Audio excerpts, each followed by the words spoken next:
to lift your soul. Whistle blows, anything goes. Hear it out of sight with your host, Joe G. Welcome in. This is the Out of Sight with Joe G podcast. We'd love to hear from you, so get in touch by sending an email to outofsightwithjoeg@outlook.ie. And now, here's Joe G.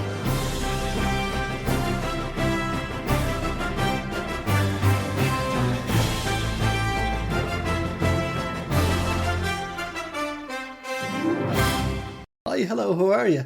You're so welcome to the latest episode of Out of Sight with Joe G. You know the score by now, but just in case for those who don't, it's where we share ideas and chat about lifestyle and leisure and hobbies and pastimes. In fact, we'll chat about anything under the sun. Oh, where is that sun? Well, it's here 1 minute and then it's gone. But look, it has a hat on, but sure, it'll take it off again. The longest day is just around the corner, so plenty of opportunities for us all to be out and about. And sure, summertime where the living is easy. And school's out also. Yeah, school's out. And it's out until next term, I suppose, for many. And coming up later in the month, of course, in June, it'll be out of primary schools as well. But school's out forever for our class of 26. Oh gosh, and right now, sitting in class is poor old Nathan Proudfoot. He's sitting his Leaving Cert. And he'll have to just wait for the good weather, won't he? He's a teen genius who turned his hobby into an accessibility business. And we chatted with Nathan, but not recently, because we had to just let him sit at exams, of course, and prepare for them. But yes, we did chat with him, and we'll be playing that later in the podcast. But you know something else? June is also the month of the Trip2Tipp. God, I can't wait for that one. And it's the cycle and run. This year, it's his last year, and it will include legends of cycling. Who are they? We'll find out in a while. We'll also meet the legend of fundraising himself, the one and only great Billy Shanahan. But first, to the Paris Paralympian, who urgently needs a guide if she's going to make it to LA 28. Chloe MacCombe, Paris Paralympian, how are you? I'm very good, very good. How are you? Yeah, you're just back from a swim, are you, as we chat? Yeah. So just out of the pool and heading back home. Oh, very good. The last time I saw you was on telly, and you were insane. Is that right? Yeah. We better explain that you were in the essay in swimming in the Paralympics. Yeah. So in 2024, I was in Paris at the Paralympics, my first Paralympics, which was a phenomenal experience. Absolutely brilliant, and I'm hoping to keep going, and hopefully in 2 years' time, that's not long at all, is it? I will be in LA for the 2028 Paralympics. Oh yeah, but there's a long journey, isn't there, to LA? The road may be paved with gold. It's a hard slog to get there. What kind of training are you doing at the moment? And maybe explain a little bit about what para-triathlon is. Yeah, so for me, it's just a mix of swim, bike and run training, and a little bit of strength work and sort of rehab and prehab to keep any injuries at bay. But yeah, I'm visually impaired, so I have sort of 1/3 normal vision. I have a type of albinism, so I can see well enough to swim in a pool by myself. And then for bike and run training, I have to do it either on a tandem with a guide, or else indoors on a turbo trainer, a static bike, or a treadmill. That's very good. And in the para-triathlon, you must have a guide, and it must be the same guide for the three events. And the three events, to be very clear here, are swimming, running, cycling and running. Yeah, and the guide has to be the same gender as the athlete as well. Oh, right, of course, yeah. And so therefore, proficiency at all three is important for your guide as well as for yourself. Yeah, if anything, they need to be fitter than myself, because I need to be racing as hard as I can, and they still need to have breath in their lungs to be able to guide me, to be able to tell me what's coming up in the run and what direction we're going and different things like that. So it's a big task as a guide. Oh yeah, and it's not just yourself, Chloe, who was at the Paralympics. You were once known as part of the tandem twins, which of course has expanded now into the triathlon twins. Your twin sister Judith was with you, isn't that right? Yep, she was there as well. Oh yeah, and she has a similar eye condition because Yeah, it's genetic, of course. Yeah. yeah, So you need somebody nearly the impossible. You need a guide, and you had a wonderful woman with you in Paris, Catherine. yep. So in Paris, and in the lead up to Paris for 4 years, I had Catherine Sands, or Catherine McKenna as my guide. Unfortunately, well, fortunately for her, I suppose. Unfortunately for me, she had a baby last year, so at the moment I am without a guide. So I'm in the search for that for a guide just to sort of help me in the lead into qualification for LA to be able to get international racing, move up the rankings, and put myself in a good position for the qualification window, which opens in July 2027. Now, there's no way we can get around this. It is an elite qualification to be a guide. Tell me, what kind of times would we need across the three disciplines? Yeah, so I suppose I'm looking for a guide that, as we said, would be better fitness wise than me, just so that they can be able to guide me. So we're looking at sort of a 10-minute swim for 750 meters, a 20-kilometer bike in 30 to 31 minutes, and then a 5-kilometer run off the bike in about 18 minutes. And this So has to quick. be a female guide as well. Yeah. Yeah. World Triathlon rules state that they have to have an Irish passport, the same as myself, and also be the same gender, so female. Okay, that's some request, isn't it? You probably first start looking into triathlon circles themselves, yeah? Yeah, I think sort of the main issue is a guide can't be racing individually for World Triathlon. So that's sort of where we're at, is a lot of the triathletes that could match those times are currently racing themselves individually. So it's trying to find someone that isn't at that level where they want to compete individually on an international level, but can still hit the times. In some ways, it's on the outside, it's outside of it. It looks attractive to take on a role of being a guide for somebody like yourself. In that you'll see the world, there's a lot of travel. It's hard work though. It is really hard work. But if you're in that area of elite sport, you won't have got there without hard work in the first place. That's one of the attractions of it. Another attraction, Chloe, surely is that LA, very few people are going to make it to Olympic or Paralympics in LA. So you're kind of you are such a top class athlete yourself that you are going to be able to help somebody maybe get to LA. Would that be right? Yeah, I mean, like that's definitely a part of it. Is not many people can say they've raced to help someone achieve that dream. As a guide is a really good, like, I suppose, tag. You're really looking for a 2-year commitment here because we're into the summer with a 24, 25-month lead into LA now at this point.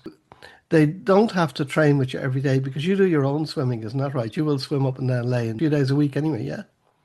Yeah. So we don't necessarily have to train together all the time, but obviously training together is a big part of it because sort of it allows us to get to know each other, to be able to learn, I suppose, what best communication style works between the two of us.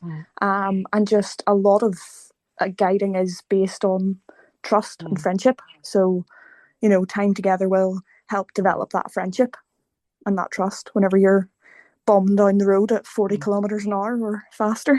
So the ideal person is somebody who is probably from the northern Ulster, west or east or middle. You're mid Ulster, really, aren't you? There, Yeah.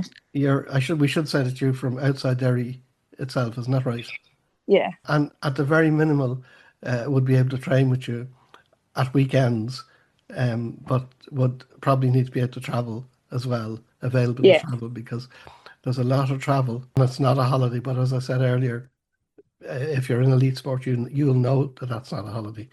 Okay, so listen, I just want to wish you the best of luck. I'm the wrong gender, and my fitness level is too low to make it, I'm afraid. There must be people out there who can help you. And if they can't help themselves, they may have the connections that may be able to help. Yeah, 100%. Yeah, I think sort of the main part of finding a guide is going to be, spreading awareness, sort of, yeah, just sharing the message, sharing the call out around, and seeing what comes up, and hopefully I'll get someone. Well, hopefully you will, because it'd be a shame to see talent like that go to waste. And I don't think it will. I think we have to be positive. Like, LA is attractive. It really is attractive. Such an opportunity, chance of a lifetime. Yeah, definitely. So I want to wish yourself and your twin sister Judith the best of luck. Thank you. I'm sure she's encountering difficulties as well with getting assistance. The best of luck, Chloe.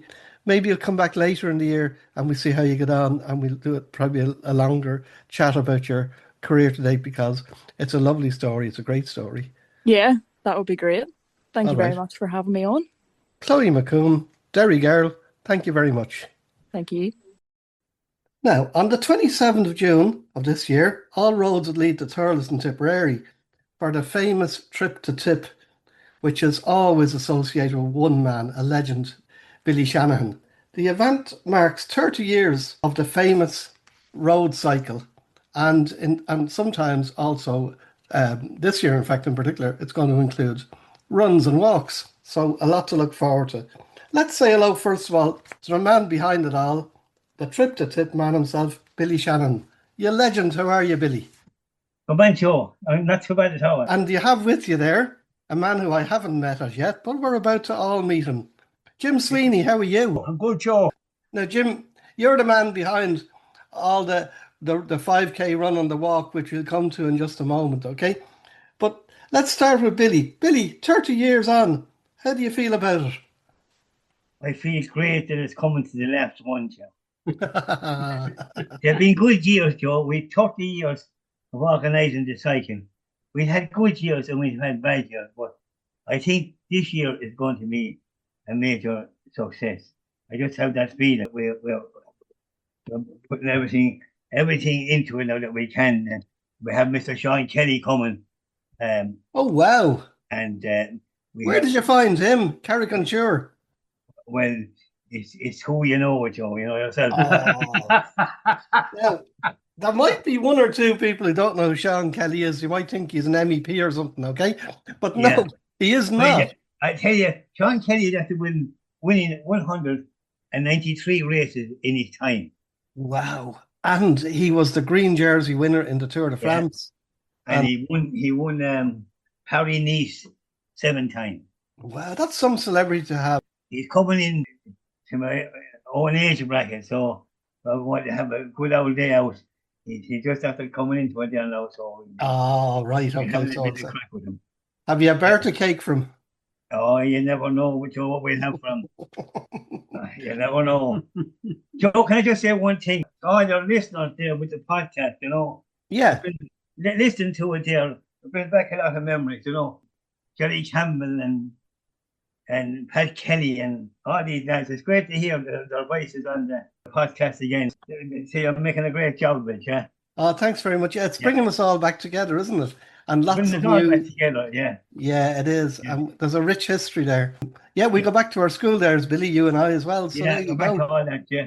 So, yeah. Well, we won't come to that this time, but we'll have to get you back in the autumn for that one. Yeah. And maybe get a few of the lads in. Can I just say about the cycle with Vision Sports Ireland? Yeah, I'm appealing to a lot of the listeners there that are on your list here. They're into tandem cycling and into the running, of course. Now, I can say with the tandem bikes is we have an offer there on the day. So like it's the price for the cycle is €45 per person, but for the tandems we're just charging €45 for the bike when it's charging the one person on the tandem. But of course, if they'd like to make a donation, we won't stop them either. Well, it's very generous. Get that in, Joe.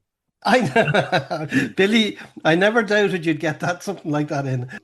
And we have we have routes for everybody. Okay.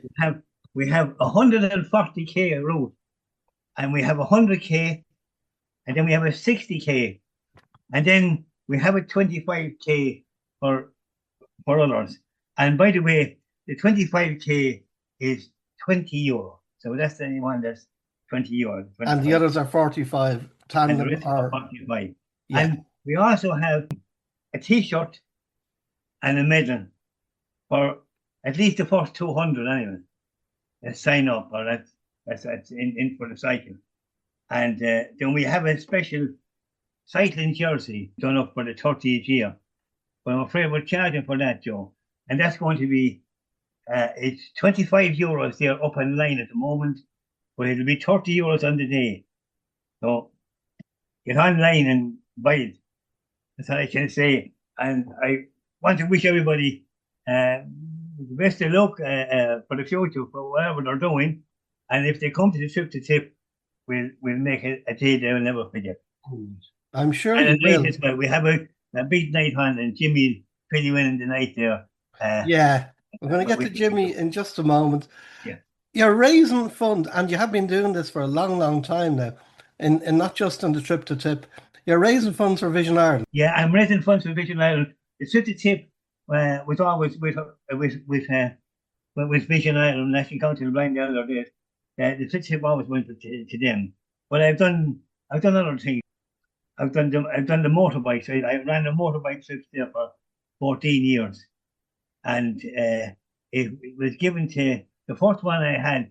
We gave it to I gave it to Vision Ireland, and they had it for so many years, and then I split it between Vision Ireland and the Irish Guide Dogs to the Blind, and then it went to the Irish Guide Dogs to the Blind. Then to even things up. Just to sum up on the cycle, it's on the 27th, and it begins at 9:30 for the 140k one, and then they start in kind of 15-minute pieces after that. Okay, we're finishing with the 25k, which starts at 10:30. This year has a special edition. It has athletics. My good friends, I love running. As you know, I believe you have running and walking and crawling. Jim Sweeney, come in and tell us all about it. How are you? I'm good. Just a little bit about Billy. For the past 30 years, Billy Shanahan has been dedicated himself to organise the Trip2Tipp cycle race. And this year, unfortunately, marks his final event. I'll also say in my relationship with Billy is about 5 or 6 years ago, I had the privilege of meeting him. We get on very well, but always will say it's Anin Kiro Gela. Thinking to his shin. Yeah. But no, the running was always there. But this year we're trying to take the event to its next level and giving the competitive run to a more professional feel. We are kind of delighted to introduce an official event jersey and a commemorative medal for all registered participants. We have also partnered with Premier Timing, meaning all runners will be professionally chip-timed.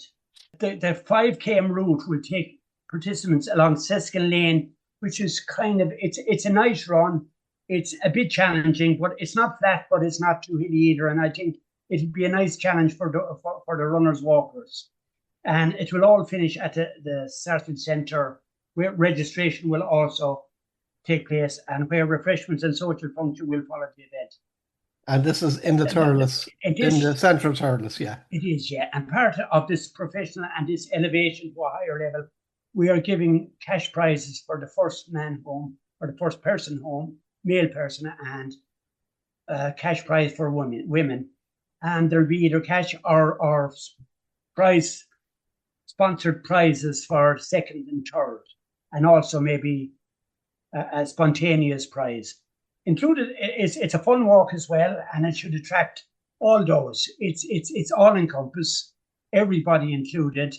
It will make for a great day, and as well as that, there is the four-legged dog. I mean, you go in any town or village in Ireland, and everybody walks the dog. Yeah. So it's a real opportunity to get the dogs, let them meet. And this takes place, Jim, after the cycle. It's actually an evening event, isn't it? This is unique again. Again, we used to advertise the cycle and the walk race together. Okay. But people were getting a little confused. For this year, we're advertising and marketing separately. Yes. So the cycle is in the morning and the walk and run is in the evening at 6 o'clock, starting kind of right across from the college. We say near the Croaks. The walk and run is starting from there, but we'll finish. It's a 5 kilometre walk, and it will finish right outside the Sarsfield Centre, where you'll be timed. Billy, Jim, thank you so much. Billy, Thank you, Joe. Thank you indeed, and wish everyone the best again. Yeah, Billy, this is a real tribute to you putting this together for the final time. I think on behalf of our listeners, I can't speak for Vision Ireland, but I know that they are absolutely thrilled with everything you've done for them. We won't embarrass you by the amount of money. In case the taxman's listening, we won't, but it's phenomenal what you've done. And congratulations. Well done. Well done, Billy Shanahan. Well done, Jim Sweeney. I'm looking forward to being there, and I'll appeal to all our listeners. We have so many people who are blind, vision impaired, who do a lot of cycling, who do a lot of running, a lot of walking, and love walking the dog. This is a day, and I'd say a night to remember. Thank you, lads. The great thing about hosting this podcast is meeting such genuine people like Jimmy and Billy. Oh, they really are. They're the salt of the earth, volunteers through and through. And of course, earlier, we're going to be so lucky to have the elite athlete, Chloe MacCombe, with us. And of course, she is really stuck for a guide. But give thought also to Nathan Proudfoot. As this podcast drops, Nathan is actually sitting his Leaving Cert. In fact, he's got engineering first off today, and then that's followed by English. Not much of a break there. And maths tomorrow. Oh, gee, that's a fair amount. But you know, when you get to know Nathan, you get to know nothing's impossible. And last October, at Stuart Lawler's Sight and Sound Technology Exhibition, I caught up with him. Here's where he was at back then. I'm here now with Nathan Proudfoot, an 18-year-old Leaving Cert student who's packed a million things into his life so far. Hello, Nathan. How are you? Hi, how are you? Doing great, I have to say. I've had a really, really exciting day here today at the Sight and Sound Technology Exhibition in TUD today. Now, there's a reason why you're here, and we'll come to that in a while. Of course. But can I just ask you, what have you been doing for those 18 years? It sounds as if you came out of the pram and you were actually running around the place, inventing and creating all your life. Tell me a little about yourself. It wasn't far off that, no. It wasn't far off that at all. So I'm 18 years old. My name is Nathan and I have a visual impairment.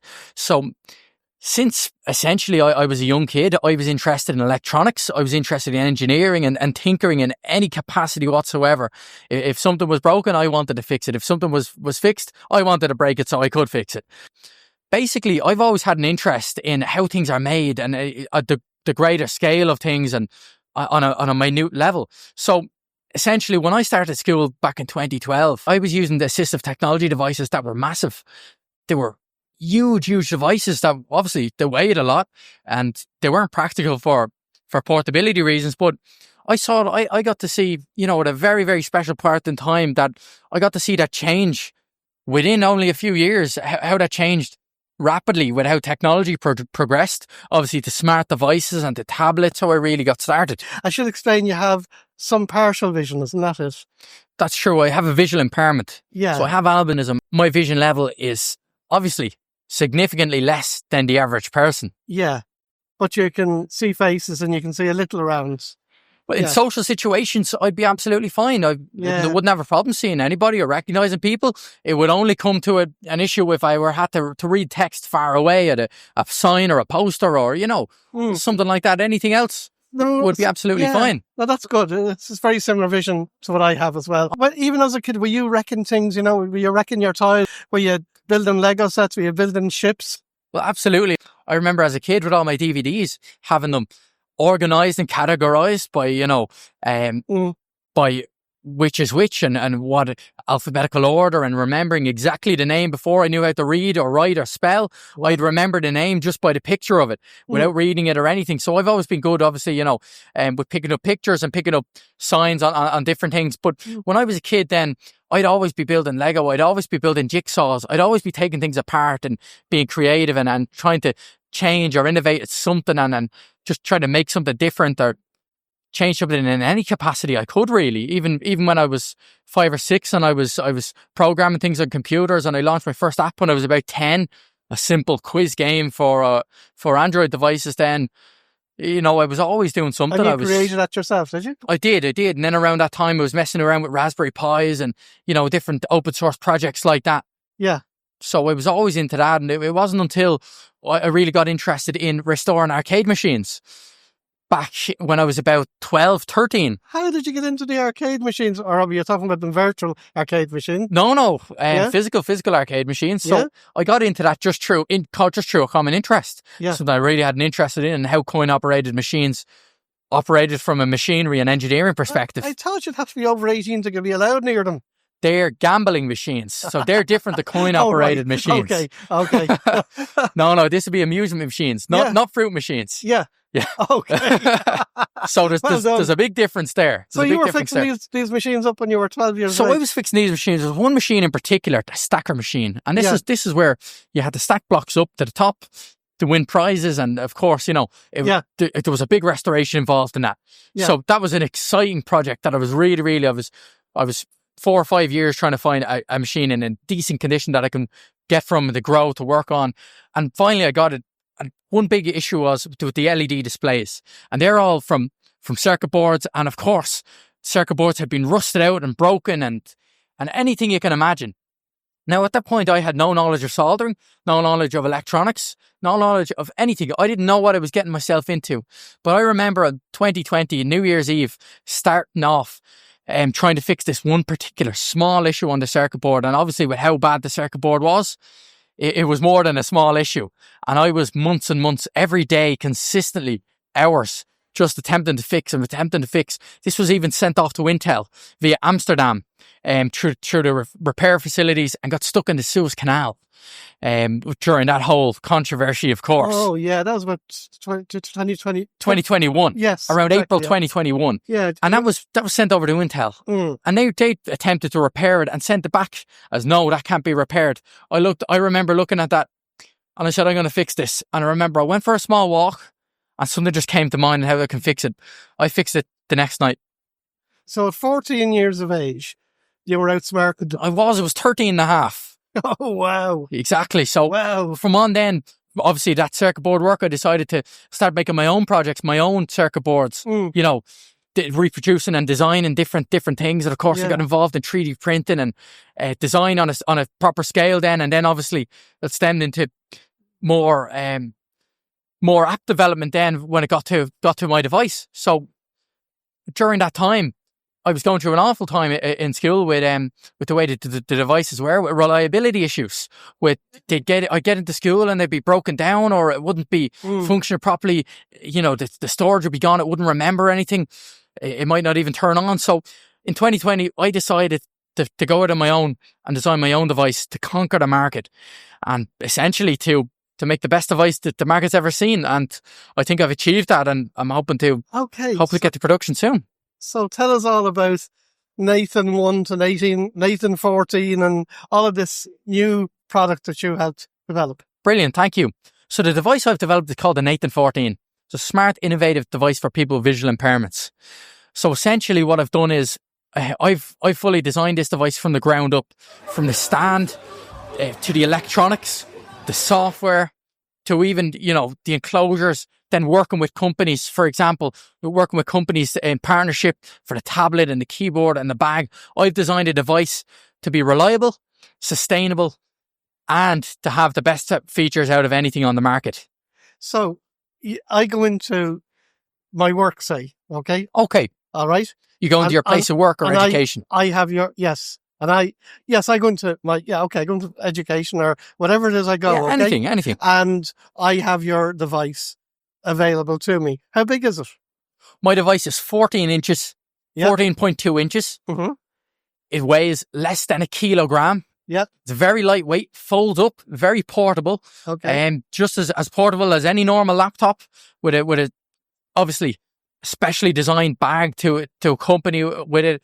A lot of accessories, such as the distance camera and the keyboard. So if you were to walk into a school, a college, a work placement on any given Tuesday, Thursday morning, it doesn't matter how you'd use it. This device is, you could obviously use it for obviously visual impaired and low vision needs for Microsoft Word or Office or Google Docs, Microsoft Teams, any standard applications of a laptop. But where it excels is where it goes to the low vision and the visually impaired features, such as the OCR technology, where you can put a page underneath and you can press the button and it will read out to you, which would be text to speech. It'll scan it. It'll scan it, analyze it, and read the text back to you. You also then got the scientific calculator, which is, of course, very useful for any student going through junior cert or leaving cert, whether you're visually impaired or not. And basically, it encompasses every feature of a normal class calculator that would be required for the junior cert and leaving cert, along with the integrated formula and tables book. It's innovative, I have to say. So along with that, with the device, it also integrates a USB hub at the back, which can be switched from USB A to C on the fly with a 4K 20x zoom distance camera, and that basically connects simultaneously and instantaneously, which is fantastic for connectivity. So it's multi-purpose. You have brought it into school yourself, and you, as I said, are a Leaving Cert student. That's correct. As we speak now. In a normal kind of 9 to 4 day, how are you using it? So essentially, I get into school now. I've been using this, so I'm proud to use this every day in school. And I've used this every day since the start of 5th year, which is the end of last August. So that's well over a year I've used that in school now, almost a year and a half, and I'll be proud to use that during my Leaving Cert exams as well. So I get into school on a normal day, and I go to my first class. I take the device out of the bag and unpack it, get set up, get working in the class. Obviously, use Teams or email if the teacher has any handouts or any PowerPoints to share, and then obviously my own documents to complete that work, then send it off. I could then pack the device up, go to another class, and I could set it up again. And in this class, I might need to use the distance camera, or I might need to use the magnifier function for the whiteboard. Yeah. Or I might need to use the magnifier feature for a handout that a teacher doesn't have digitalized, for example. So, and of course, packing it up and taking it out again every class, every hour, every 40 minutes. That's a very important thing for devices to be sustainable and reliable for that amount of time, because devices aren't wrapped in bubble wrap all the time. They're used and abused as they should be. Yes. So these devices are used on a daily basis by children, adults, teenagers, students. Okay. And wear and tear happens, and that needs to be accompanied for, and that's why the quality needs to be that extra mile of higher level to accommodate for that, really. And that's why you saw my device today being used over a year. You don't see any scratches on it. You don't see a cracked screen. This is effectively a large tablet. Okay? That's correct. Yeah. Okay. Which, because so portable, I presume it can be powered by battery as well as by mains. It can be powered by mains through a USB port. Yeah. Through just a USB-C charging. Okay. Obviously, like your phone, like your tablet. Yeah. Also, of course, you can use it just by a power bank. A standard power bank you'd bring around for your phone. Okay. It'd be absolutely perfect for it. If I've got standard, what do you call normal vision, okay? Okay. 20/20, as they say, or 6/6 in metric terms. Nobody has 20/20, but I know what you mean. Yeah. Okay. So I've got standard vision. Okay. I don't have a vision impairment. Yeah. Is there a use for me? For this device? Yeah. For people with standard vision, absolutely. Yeah. Especially for, people that may have dyslexia with the OCR features, with text-to-speech reading it back to you. So even something like dyspraxia with motor skills, with the tactile keyboard, having a really nice feel, nice touch to it for quality, and even the capacitive touch light bar, which really makes a significant difference. But even something for like high-functioning autism, whereas a student may want to be a part of the classroom, but also need some distance, so they can feel a part of the classroom environment without being surrounded by everybody, and they could, have some space to themselves while still being included, still being involved, and being just as important as everybody else. Wow. Wow. So that applies across the board. Now, Absolutely. this, in terms of vision impairment, okay, and for simplicity's sake, we'll say people who would be registered having a vision impairment, Okay. but who have some vision. You've explained how you use it. Exactly. And so that explains that, okay? But what about for somebody who has no eyesight? Okay, for somebody that has absolutely no eyesight, the device can be used, but however, due to it doesn't have braille functions, etc. There would be better devices and more suited devices in the market. Okay. Now, I do Would intend. it have audio though? Sorry? Would it have audio? It does. It has text-to-speech audio. You can fully use the keyboard to navigate around, screen readers, etc. It is possible, but again, braille readers, braille keyboards, maybe what other people opt to use. However, in the future, I fully intend to create a device in that nature as well, and keep expanding on not only the visually impaired market, but the world's market as a whole. Now, this is a work in progress for you. You've brought it. It has been huge way. You brought it massively from zero. Exactly. But you have spent an awful lot of your spare time doing this. That's right. And like, are we talking here maybe an hour or two in the evening? No, a lot more than that. Yeah. So especially in early stages of the device, obviously I go to school 9 to 4, and when I'm back, I have to do my homework, my study, obviously, which is essential. However, when you're dealing with companies and contract manufacturing companies over in China, you have to go the extra mile, and that's certainly what I did. So, for example, multiple nights, obviously not every night because not everything had to be done all at once, but multiple times I would have been up at God knows what time at night, working away and liaising with companies, establishing essential business relationships in order for manufacturing to continue. For example, over in China, they're 9 a.m. when they begin work. That's 1 a.m. for us. So that's substantial hours you need to put into and you need to maintain to get a device like this from zero, from a dream to a physical device you can hold in your hand, you can use and you can benefit from. Wow. Nathan, this is just fascinating. Thank you. So you are not going to go back here now and just go on your holidays. You're going off to your Leaving Cert. What are your plans after that? That's true. So again, I'll be proud to use my device during my Leaving Cert. After my Leaving Cert, I'm looking at where my device goes from a marketing standpoint and from a business standpoint. So I have the standalone calculator app releasing now in November, and hope to get a demo run of production units out for the device in January, which is fantastic. Absolutely. So after the Leaving Cert, I'm gonna keep pursuing my device, keep pursuing assistive technology as a whole, and the wider technology market as a whole, and just keep pursuing, keep innovating and keep working. On top of that, then I'm interested in going to college. I'm interested in pursuing a product design and innovation at Maynooth University. So that'll be my first pick. But my device will still remain the first priority. Okay. Nathan, all I can say is what you're planning is definitely out of sight. You have a really, really bright future ahead of you. Every best wish with it, and thank you for coming on to do this today. I want to thank you so much for the opportunity to be here. Thank you so much. It's a pleasure talking to you. Nathan's on fire, isn't he? I tell you, that guy is going to go far. Once that Leaving Cert is done, he is going to fly out the door. Since the recording, he has set up and is the managing director of his own company called Bullseye AT. His digital scientific calculator, ExamCalc, has been SEC approved as well, and it's going to be so beneficial, isn't it, to blind and VI students, not just now, but in the future. And to think it all started as a hobby. Oh, I don't think my hobbies will ever turn into a business enterprise. Anyway, as Nathan gets stuck into his Leaving Cert, let's also send best wishes to everybody else sitting junior and leaving certificate exams over coming weeks. It's a difficult time for you and for family, etc. But you know something, there will be a gate that'll open at the end, and who knows where that gate will bring you.